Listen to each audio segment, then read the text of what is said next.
Kamusta mga kabasketbolista? Panalo ang Japan kontra sa Mongolia 89-79. Top performer ng Japan si Alex Kirk sa likod ng kanang 24 points, 17 rebounds, 2 assists at 3 blocks. Top performer naman ng Mongolia si Azbayar Altanjiril sa likod ng kanang 13 points, 5 rebounds at 2 assists. Tinambakan naman ng Australia ang Thailand 114-64. Top performer ng Australia si Isaac Lewis White sa likod ng kanang 22 points, 4 rebounds, 6 assists at 1 steal. Top performer naman ng Thailand si Frederick Lesh sa likod ng kanang 15 points, 3 rebounds, 3 assists at 3 steals. Panalo naman ang China kontra sa Guam 86-78. Top performer ng China si Rui Zhao sa likod ng kanang 15 points, 5 rebounds at 5 assists. Para naman sa Guam, nagtala si Jericho Cruz ng 2 points, 1 rebound, 10 assists at 1 steal. Kung bago ka pa lamang sa channel na to, mag-like na at subscribe. Tinambakan din ng South Korea ang Indonesia 90-63. Top performer ng South Korea si Woo Sok Lee sa likod ng kanang 13 points, 6 rebounds, 3 assists at 3 steals. Top performer naman ng Indonesia si Lester Prosper sa likod ng kanang 6 points at 10 rebounds. Panalo naman ng Chinese Taipei kontra sa Hong Kong 99-83. Top performer ng Chinese Taipei si Sin Quanlin sa likod ng kanang 21 points, 2 rebounds at 2 steals. Top performer naman ng Hong Kong si Glenn Yang sa likod ng kanang 14 points, 3 rebounds, 4 assists, 1 steal at 1 block. Tinambakan din ng New Zealand ang Gilas Pilipinas 87-70. Top performer ng New Zealand si Tohe Smith-Milner sa likod ng kanang 25 points, 9 rebounds, 2 assists, 1 steal at 1 block. Top performer naman ng Gilas Pilipinas si Chris Newsome sa likod ng kanang 13 points, 1 rebound, 2 assists at 1 steal. Nagtala si John Mar Fajardo ng 11 points, 5 rebounds, 1 assist. Dwight Ramos 8 points, 2 rebounds, 1 assist at 1 steal. Kevin Kiambao 2 rebounds.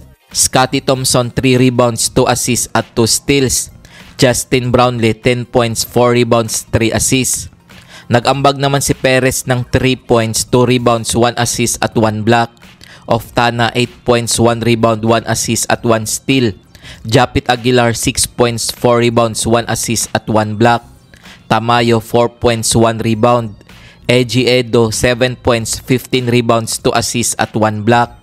Chris Newsome 13 points, 1 rebound, 2 assists at 1 steal. Malonzo 1 steal.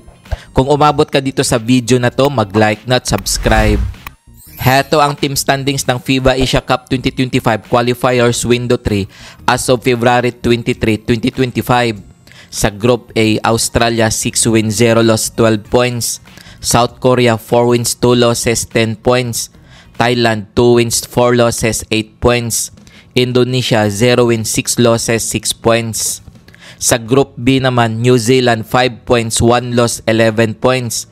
Gilas Pilipinas 4 wins, 2 losses, 10 points.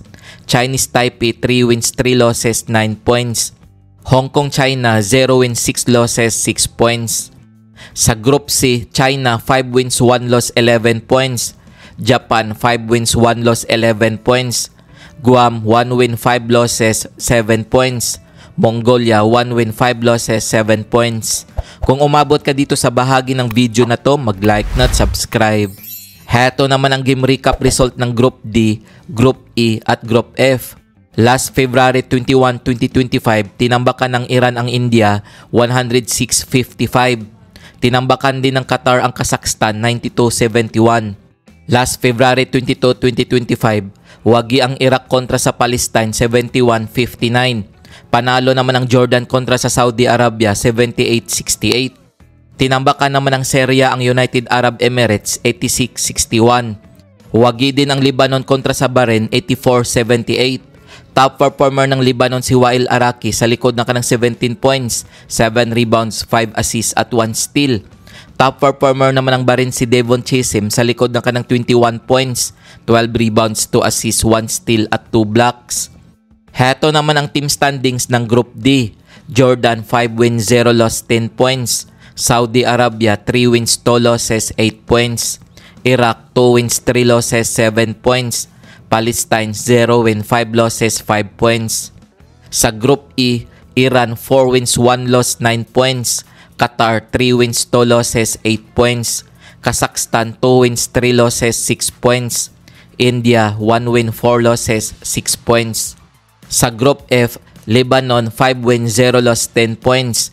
Bahrain 2 wins 3 losses 7 points. Syria 2 wins 3 losses 7 points. United Arab Emirates 1 win 4 losses 6 points. Heto ang mga huling laro ng FIBA Asia Cup Qualifier 2025 Window 3. February 24, 2025, maglalaban ang Kazakhstan at Iran 11 PM Philippine Time. Maghaharap naman ang Qatar at India 11 PM Philippine Time. February 25, 2025, kakalabanin ng Iraq ang Jordan 12 AM Philippine Time. Kakaharapin naman ng Saudi Arabia ang Palestine 12 AM Philippine Time. Magtutos naman ang Bahrain at Syria 3 AM Philippine Time. Maglalaban naman ang Lebanon at United Arab Emirates 3 AM Philippine Time. Kung nagustuhan mo ang video na to, mag-like na at subscribe.